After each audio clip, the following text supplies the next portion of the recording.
¿Qué tal? Aquí Garibay. Desde lo divino y lo profano. En medio estamos nosotros reflexionando sobre las cosas del mundo a la luz de la palabra. Un caso muy sonado en España ha sido el de las monjas clarisas de Belorado. Si estoy bien es de Belorado, estaba yo diciendo Beldorado, pero creo que es Belorado. Estas simpáticas monjas vivían en un estado de reclusión no tan estricto, ya que habían alcanzado ya una buena presencia en las redes sociales, en Instagram, sobre todo en Facebook. Monjas que se dedican para su manutención a la elaboración de chocolates de alta gama, o sea, chocolates muy finos, dicen que son, bueno, lo máximo, ¿no?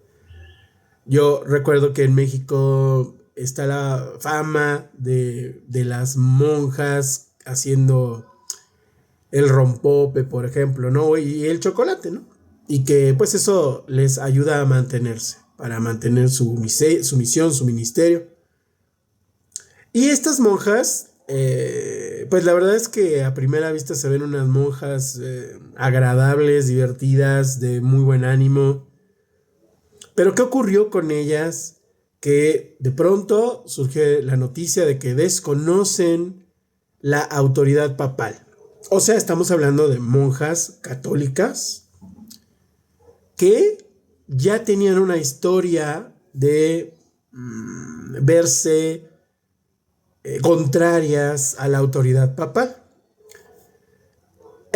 Este caso ha dado mucho, mucho más de qué hablar. Si les interesa, búsquenlo. Es muy interesante. Porque ya han entrado otros temas, por ejemplo, el económico, que si tenían deudas y quisieron hacer alguna compraventa que no era correcta o no era lo que ellas pensaban, etcétera. Pero al tema que quiero ir para no ser largo el videito es, están bien, o sea, hicieron bien desde el punto de vista escritural bíblico el que las monjas clarisas de Belorado se rebelaran contra su autoridad, que es el Papa.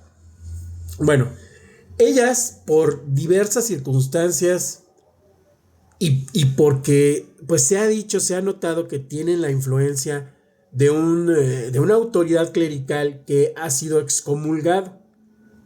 Ese sacerdote, ese clérigo, ese obispo, se autonombra obispo, fue excomulgado de Roma, ¿no? De la Iglesia Católica de Roma, de la Católica Apostólica Universal Romana, ¿no? De Roma, del Vaticano. Pero resulta que este varón, él siguió autonombrándose como el verdadero guía de la verdadera religión que fundó Jesucristo, así lo dice él, desconociendo la autoridad del Papa.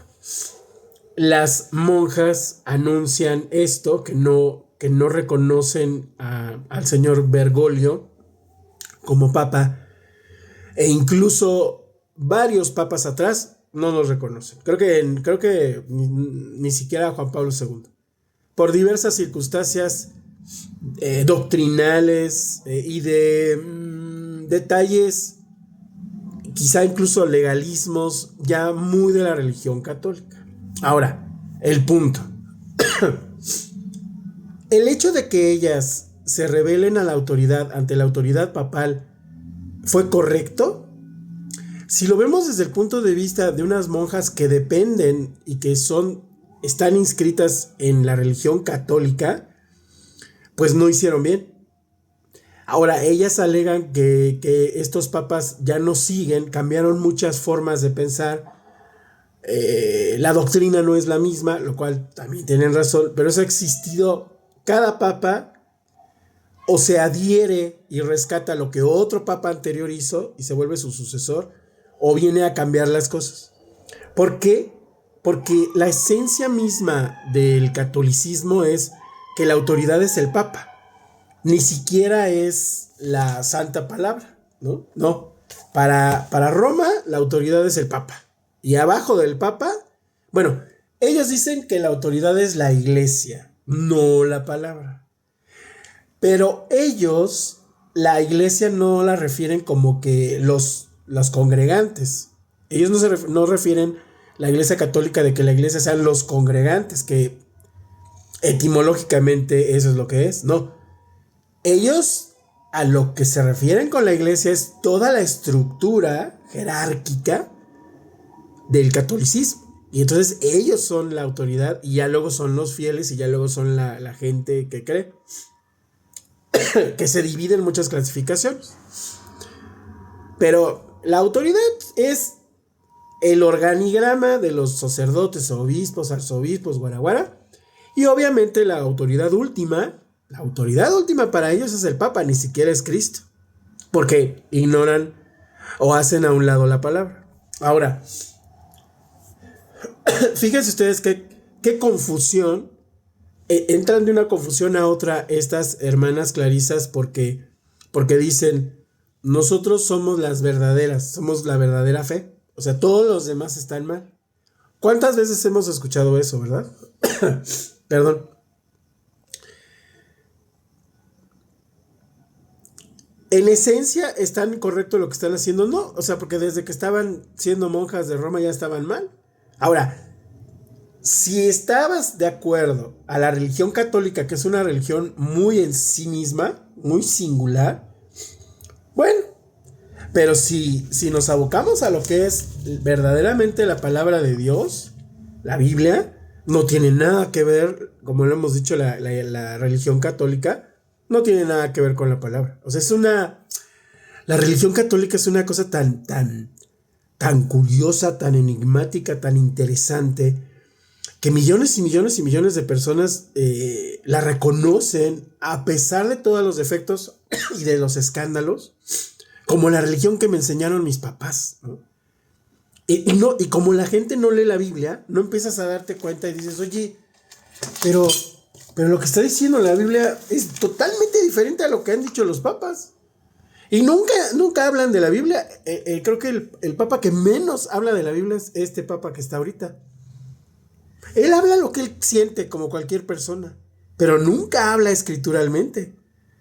Y es que, como ya les he comentado, como los que se ordenan sacerdotes estudian más bien teología, no estudian la Biblia es una parte, pero estudian teología. Entonces estudian la forma de pensar grecorromana. Fíjense qué cosa tan surrealista.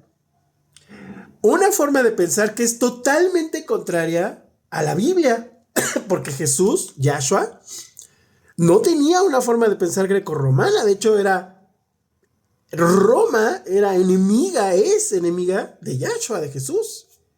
Jesús no tenía una forma de pensar grecorromana. Roma lo convierte en grecorromano a Jesús, pero no, él es judío. Totalmente una forma de pensar diferente.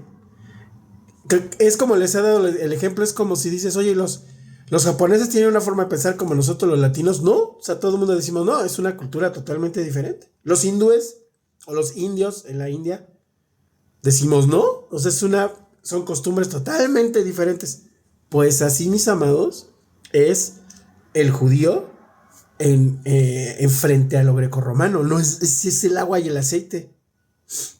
Bueno, entonces aquí el gran dilema que tienen las monjas clarisas de Belorado, pues es que entran de una oscuridad a otra, ¿no? Porque lo ideal hubiera sido que dijeran, la verdad, la religión romana no está siguiendo a Cristo,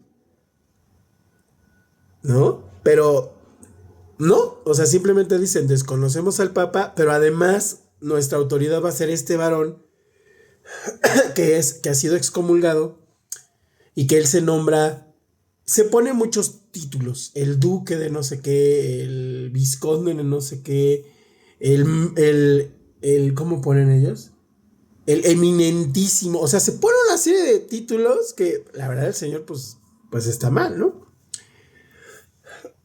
Pero miren, ese es el dilema de estas estimadas monjitas. Ya luego se verá que si es cierto todas estas situaciones económicas en las que están, malos manejos y todo eso, pero yo les quería compartir eso que ya lo tenía ahí en el tintero. Se hace un escándalo en el mundo católico, pero nosotros que estamos fuera de eso decimos, pues pobres, o como le decimos, pues qué confusión de las monjas, porque ya ni van a ser católicas, desconocen a sus autoridades católicas, pero proclaman que ellas llevan la fe verdadera de Cristo y no es verdad. O sea, todo lo que hace Roma con esta institución de los sacerdotes y los clérigos y todo, fue en realidad el fijarse cómo lo estaba haciendo el judío, el pueblo judío, y hacer su versión. ¿Para qué? Para rechazar la sabiduría del pueblo hebreo. Hoy, por ejemplo, vi en la madrugada, ya no lo terminé, una prédica de un pastor que nunca lo había visto, hasta pensaba que era de otra cosa. Y él habla de que ensalza mucho lo griego, que ellos fueron los que empezaron, todo que ellos fueron los que... Y eso no es cierto, o sea, todo empezó con el pueblo hebreo. Uno de los hitos más grandes de prosperidad en Egipto fue cuando reinó Joseph, un judío. Abraham se dedicó a dar palabra a todo el mundo y daba desde Kabbalah hasta todo el acercamiento al Eterno. Abraham decía, tú crees en el Eterno. Ni siquiera Abraham estaba hablando de una región específica, apenas estaba encaminado a lo que después sería la creación de Israel, esta continua creación de Israel.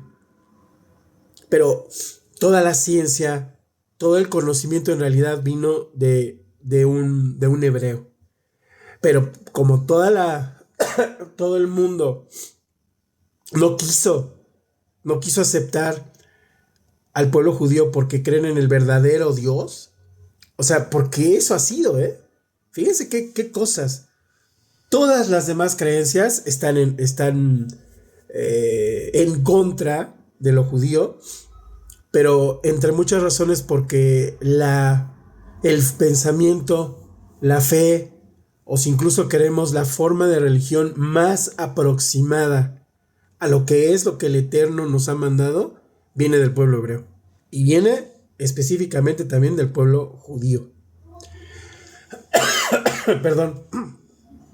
Y sí, como hemos platicado, la religión judía como tal también no ahorita, desde hace mucho, se encapsuló por temor, por no haber reconocido que Yahshua ya vino, por la persecución tan constante que siempre ha tenido y ha sufrido el pueblo judío.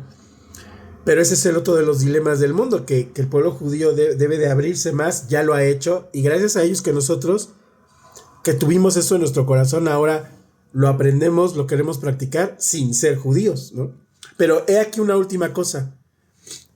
Y ya no voy a hablar de esto porque es tan desagradable, pero fíjense, es un buen ejemplo. Esta situación de las Olimpiadas que sale una señora obesa representando, según ellos, se burlaron de Jesucristo, ¿no? Y que hemos repetido que todos si te quieres llamar mesiánico, no mesiánico, cristiano, católico, la denominación que quieras, pero que crees en Yahshua y sabes lo que significa la figura del hombre más importante que ha pisado la tierra, todos lo condenamos. Bueno, pues esa señora resulta que sale diciendo que está orgullosa de ser lo que ella es, orgullosa de ser, ella dijo, gorda, dice, estoy orgullosa de ser gorda, de ser queer, o sea, rara, ya sabemos en qué sentido, y judía. Mis amados, esa señora no es judía. ¿Ven cómo ahí está el ejemplo que siempre les decimos cuando nosotros nos acusan? Pero si ni eres judío, dices, es que no estamos hablando de que yo haya nacido en Israel, o sea, sino que es una forma de vida, es algo que está en tu corazón, es algo que nos llama en realidad a todo ser humano. Todo ser humano que vuelve a Hashem es judío, tiene un alma judía. Y el mejor ejemplo me lo da esta señora, que el Eterno perdone, que tenga misericordia de ella, que dice que es judía. No eres judía. O sea, esa señora le diría, señora, usted no es judía. No, sí, yo nací. Mi familia es judíos askenazi. Sí, ellos, pero usted no. Ella es lo que en los tiempos antiguos el pueblo judío le llamaban goy a la otra persona. Gentil. Un judío que no lleva su religión, no eres judío. O sea, una mujer, o sea, el pueblo de Israel es quizá el único que tu denominación tiene incluida la fe que practicas o que deberías de practicar. Entonces un judío debe de practicar el estudio de la Torá, no de filosofías hindús y no sé qué, ¿no? Pero como les repito, el ejemplo me lo da esta señora cuando dice que ella se siente orgullosa de ser judía. No eres judía. Por todo lo que representas y todo lo que has hecho, no eres judía. Porque un judío verdadero, pues no puede ser homosexual. No puede quedarse así sin tener cuidado de su salud y teniendo un sobrepeso tan grande. Sabemos que todos tenemos esas luchas, pero ella dice que está orgullosa de ser así. Dices, eso no es ser judío. Orgullosa de hacer esas cosas, eso no es ser judío. Miren, de hecho, un verdadero judío ni siquiera está atacando cosas que no son, vamos a llamar, su religión. No es de un judío. Un judío que hace eso automáticamente se está anulando como judío. Un judío se dedica a su fe y a hacer el bien y a hacer mitzvot. Y la verdad no se mete en otras cosas. Porque recordemos Moshe y ellos, Abraham, todos ellos, nunca se están dedicando a decirte cómo son los otros pueblos. Siempre te dicen, mira, el Eterno nos ha ordenado que nosotros seamos así. Bueno, pues entonces eso es lo que les quería comentar de estas dos noticias. Comenten si gustan suscribirse ahora que estamos de vuelta. Perdón que estoy un poquito agripado, pero tenía ya muchas ganas de decirles esto porque más tarde en la mañana vamos a hacer otra charla. Espero hacerla en vivo quizá. Shalom.